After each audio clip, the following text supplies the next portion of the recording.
নমস্কার। আজকের রেসিপি মাছের তেল দিয়ে আলু বেগুন শাকের চচ্চড়ি। মাছের তেলকে নুন হলুদ মাখিয়ে রেখে দিলাম। কড়াইয়ে প্রথমে তেল, পাঁচফোড়ন, কাঁচা লঙ্কা, পেঁয়াজ কুচি, তারপরে একটু আদা বাটা দিলাম।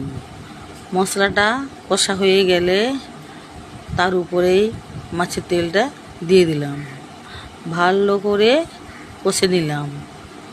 কষা হয়ে গেলে আলু বেগুন শাক ধোয়া ছিল তাকে তুলে দিলাম। তার উপরে পরিমাণ মতো নুন হলুদ দিয়ে নাড়তে থাকলাম।